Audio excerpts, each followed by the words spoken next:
Yeah, hi Uday sir. Good afternoon. Good afternoon. Good afternoon. Uh, I received your email regarding some problems that you have with ICICI investment that you made in 2012. So, Yes. yeah, before we start discussing, let me introduce you to the audience because we might be posting this video to the on social media later. So, hi audience, this is Uday sir. He's from Dubai, and I'll ask Uday sir to introduce himself. Sir, what do you do, and your educational background, if you can please share. Yeah. Uh, my name is Uday Kumar. I am a HR consultant working in Dubai for the past 30 years. And my qualification is I am a MBA in human resources. Yeah. Great. And that's my background. As far as the case with ICICI, uh, I am banking with ICICI for the past 25 years. And in 2012, when I visited the branch for doing a transaction, I was coaxed by the customer service representative of the bank. He happened to see the balance in my savings account, Okay. and he came up with a formula saying that you invest in this policy and it's a win-win situation. So I said, okay, fine. And he took a document from me, and I signed it, and I came back. I came back to Dubai, and possibly uh, in 2015, I got a call from ICICI Bank to tell that the premium is not paid for the third year. I said, what premium for what? They said that you have this insurance policy. I said, I'm not aware of any insurance policy. Said, no, in 2012, you have entered into this insurance policy. I said, okay, where is that policy document? So they said that they checked the records and they said that it was sent to your Pune address. I'm from Pune, so they have sent it to my Pune address, If I and may, it if I was may not. interrupt, sir. So they Yeah, used the word policy in 2015. In yeah. 2012, was this word policy used told to you? Was it informed in 2012 that you are entering into a policy? What Yes, was yes, it informed?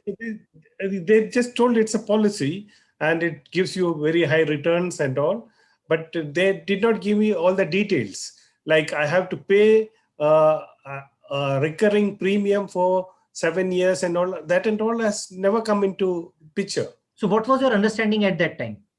My understanding was that he has seen the balance in my account and he wanted a good dividend for me. So he has come up with a insurance premium which gives a good return for me for the investment. Okay. So I said, okay, fine, go ahead with it. No, did he ask But any then, questions before entering into this? Like, I have seen that you were made to invest some 5 lakh rupees in 2012. correct. Okay, you had informed me prior to this call that you were made to invest 5 lakh rupees. So for investing 5 lakh rupees, uh, he did not inform ki you need to pay for 7 years in 2012. No, no, no, no, no. Okay, My understanding was that I have to make a one-time payment. okay, it was a I single was time. never ready for I was never ready for a 5 lakh premium on a year-to-year basis for 7 years. I was never ready for So it. when was this informed to you that you need to pay for 7 years? When was the Yeah. first? So when the premium for the third year did not go through automatically because the balance was less, they approached me, and that is the time I came to know that I have entered into this policy. I told him that I cannot do anything unless I read the document now. So they said that they will send me the policy document. They have not sent me the policy document. Till date, And till date, yes, you have not received the policy document. till date, I have not received it. Have you Till asked date, have you asked for the policy document in writing from the company? I have written to them in 2015 when I visited the Pune. I went to the office. I spoke to them. They told me that you have to go to the Ferguson College Road branch because that is where the Prudential Life Insurance office is. So I went there, I spoke to them. They said, your policy is inactive for non-payment of premium. Yeah, and I said, okay, what's next? What is the best way forward? They said you have to pay the premium, 2 years premium, which is due, plus you have to pay an interest of 70,000 rupees. I said, for what? Said, no, this is the penalty. I said, sorry, I do not accept this. I do not accept this. I will not pay a penalty. I was ready to pay for the cover. Okay. Since I have already lost 10 lakhs, I thought I will pay the balance and complete it, so though they had not kept their promises. Okay, so you mean to say, although you were misinformed in the beginning, but because 2 years premium was debited from your account, and we will come to it, that part later, ki how the second premium got debited from your account, we'll come to that later.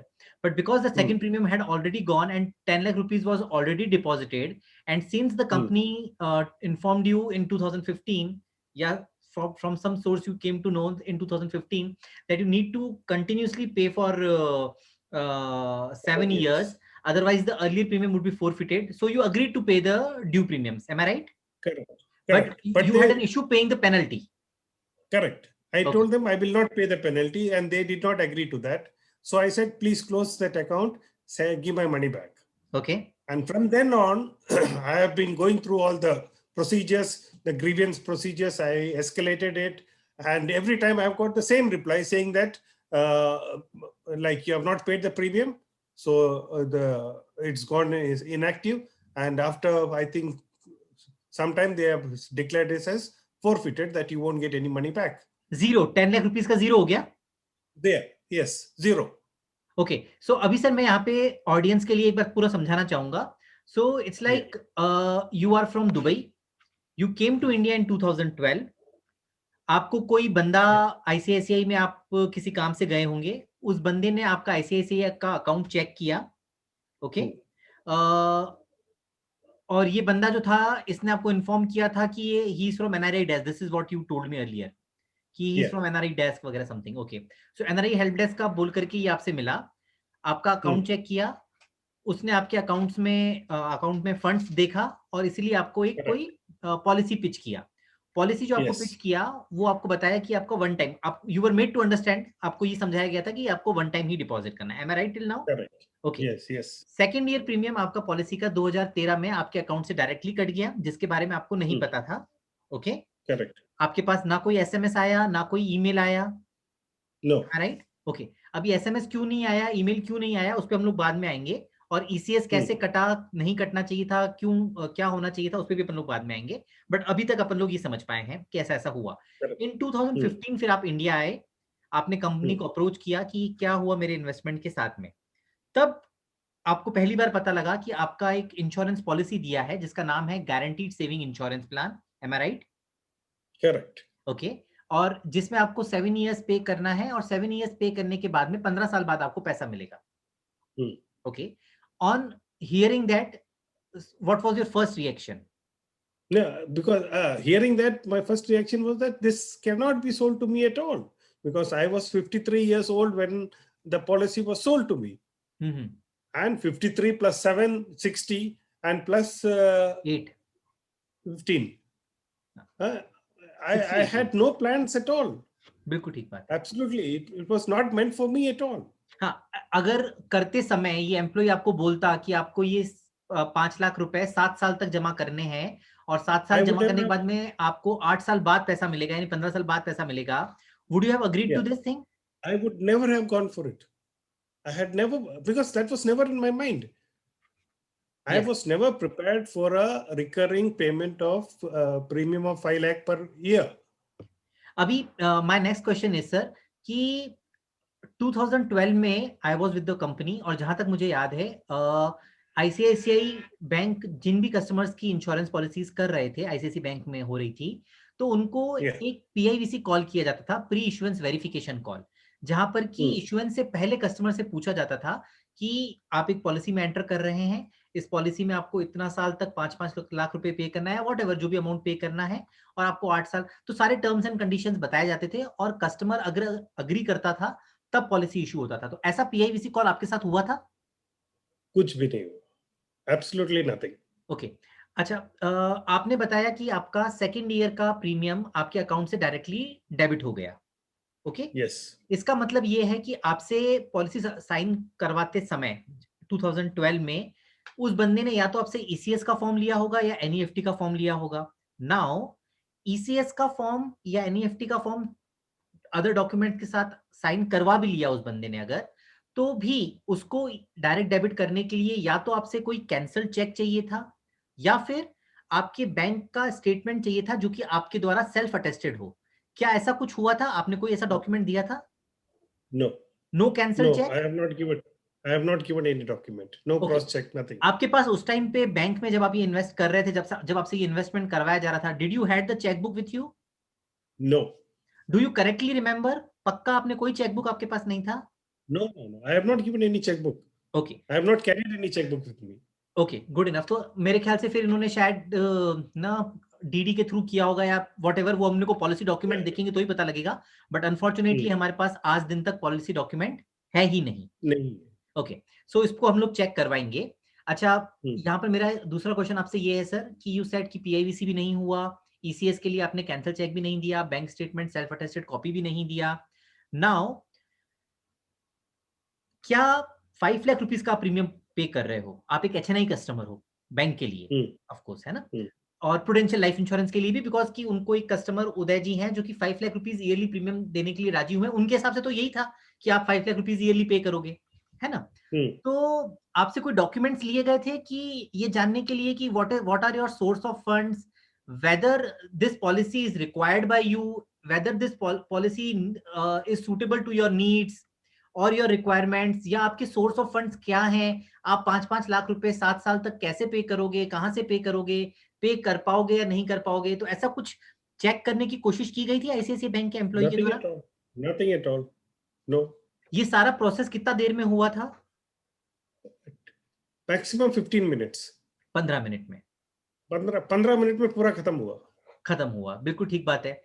सो ना documents लिए, ना Hmm. पीआईवीसी करा, ना Hmm. आपसे this thing cancel cheque और this thing bank statement self attested लिया गया, but इसके बावजूद भी नहीं। आपके अकाउंट से सेकंड ईयर पैसा काटा गया। ठीक है। Correct. अभी मैं आपसे सर ये समझना चाहूंगा कि आपने बताया कि आपके पास में कोई इंफॉर्मेशन नहीं आया था सेकंड ईयर प्रीमियम डिडक्ट होने का, Hmm. ओके?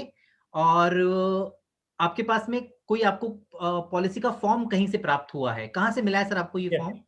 वो मेरा मेरा एक फ्रेंड का सोर्स के through I got the application form and the declaration form okay, completed. वो नॉट उसका द कॉपी पॉलिसी मुझे। Document, only the application form.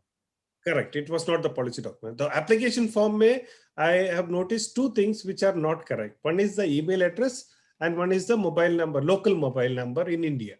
Okay, Both are incorrect.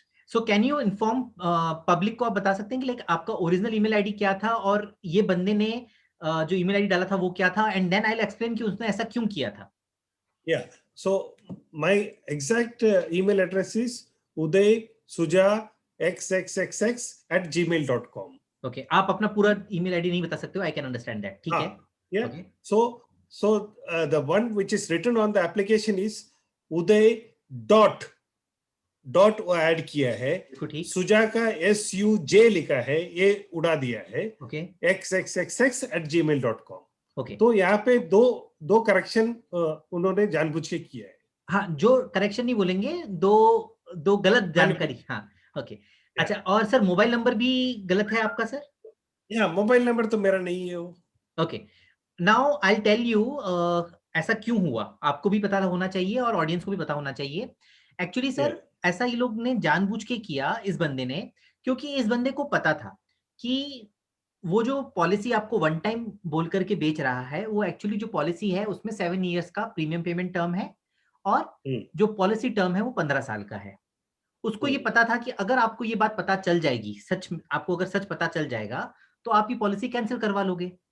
तो उसने बड़ा स्मार्टली अपने आप को बचाने के लिए, और आप तक करेक्ट इंफॉर्मेशन नहीं पहुंच सके, इसीलिए उसने बड़ा स्मार्टली आपका ईमेल आईडी भी चेंज किया, उसने आपका मोबाइल नंबर भी गलत डाल दिया। ओके, प्रोबेबली मोबाइल नंबर गलत इसलिए भी डाला कि शायद पीआईवीसी करा होगा तो गलत मोबाइल नंबर से करवाया होगा, that is thing which needs to be checked and which will ask the company कि अगर उनके पास पीआईवीसी आपकी हुई है तो कौन से नंबर से हुई है, we will ask the for the recording, ताकि सुन सकें कि आप ही की आवाज है उसमें या किसकी और की रिकॉर्डिंग है, तो ये भी हो सकता है। थर्ड, आपने बताया था कि आपका जो कम्युनिकेशन एड्रेस था, आपने बताया वो इन्होंने पूना का डाला था, पूना का दिया है। अभी now it is very interesting, you are declaring in the form, या फॉर्म में आपके डिक्लेयर्ड है कि यू आर एन एनआरआई।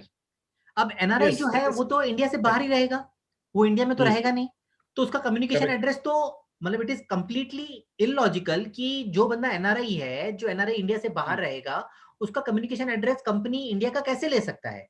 अभी उसने इस बंदे ने ये चीज भी जानबूझ के किया क्योंकि आपको पॉलिसी डॉक्यूमेंट डिलीवर ना हो पाए। जब तक पॉलिसी डॉक्यूमेंट आपके घर पे डिलीवर हुआ होगा या आपके कम्युनिकेशन एड्रेस पर, तब तक तो you would have left for your मतलब ना दिस दुबई।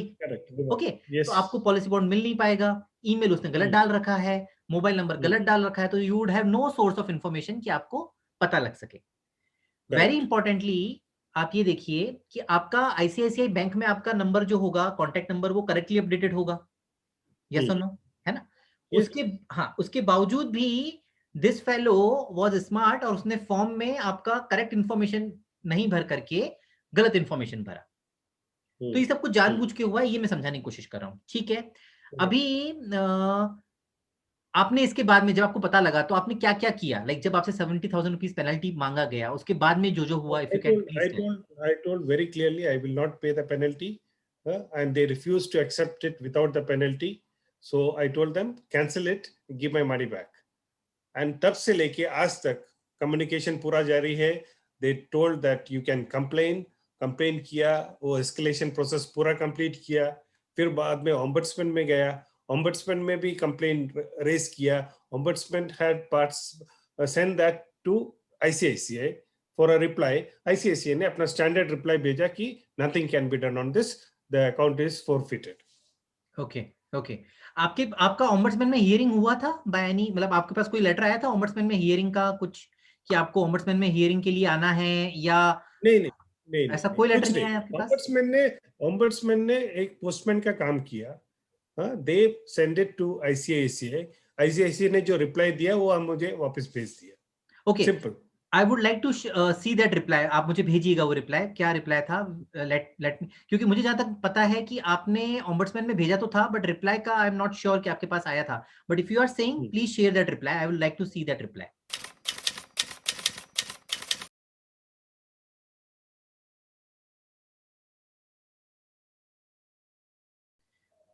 ओके, अच्छा अभी मैं आपको बताना चाहता हूं कि लाइक ऑडियंस को बताना चाहता हूं कि सर ने मेरे साथ शेयर किया था कि he has also been a banker. You have been a banker with which companies, if you can share, sir? Indian Overseas Bank for 10 years. Standard Chartered Bank in Dubai for 3 years. Till when? 13 years का banking experience है मेरा। हाँ, और उसके बावजूद भी आपके साथ ऐसे चीटिंग हो गया। हाँ। और सर ये आप कब, आपने सर स्टैंडर्ड चार्टर्ड कब सर्व किया था लास्ट, लाइक 94 तक था। 94 में आपने बैंकिंग इंडस्ट्री छोड़ दिया और 2012 में आपके साथ बैंकिंग इंडस्ट्री में ये चीज हुआ। सो आप क्या फर्क देखते हो कि 94 में क्या था बैंकिंग का फर्क?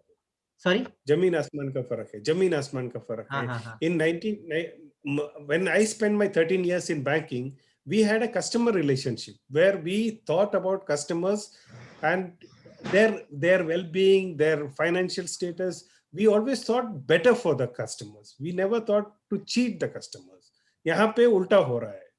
ये जो गैप में मैं I am facing the experience of ICICI, it's like they are waiting to cheat you for any small reason. आप मीन्स एवरी मीन्स आपका जो केसेस में I have seen on YouTube, there are plenty of cases where they have cheated everybody. They have cheated, not even spared the farmers. Yes, of course. Yes, and all are manipulated. This is a well planned out strategy from ICICI to make money. Yes, of course. Yes, of course.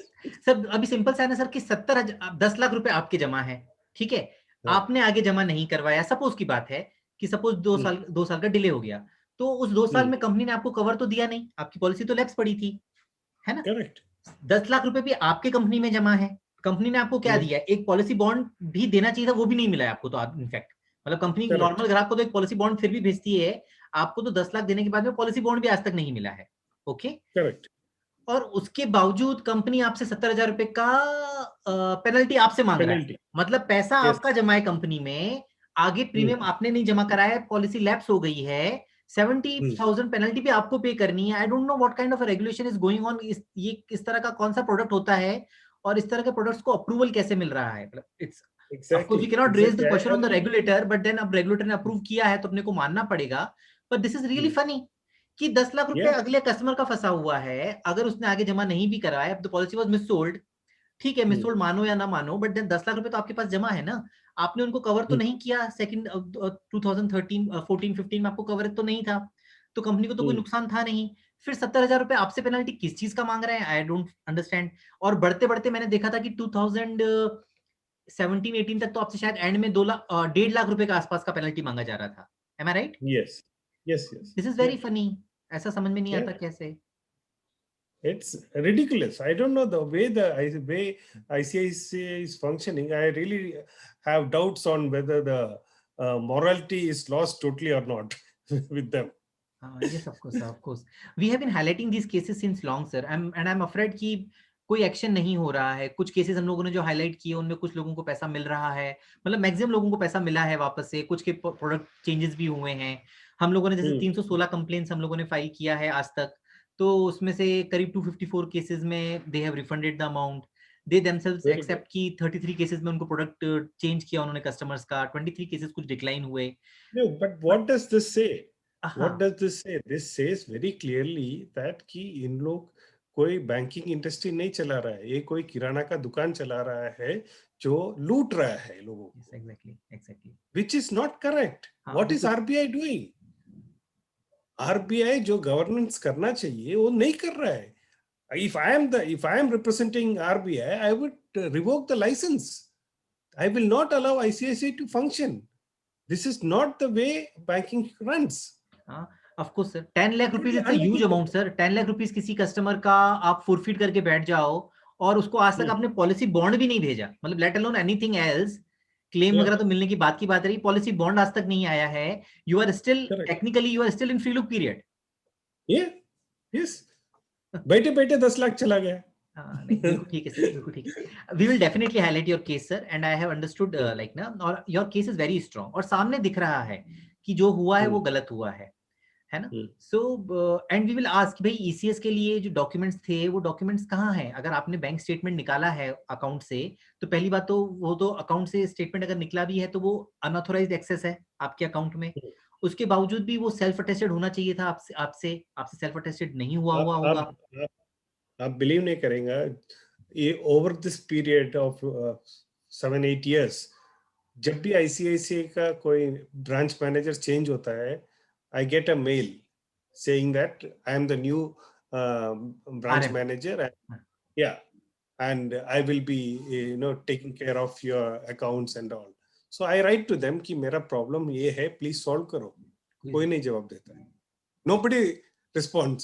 हर नया manager I copy paste that।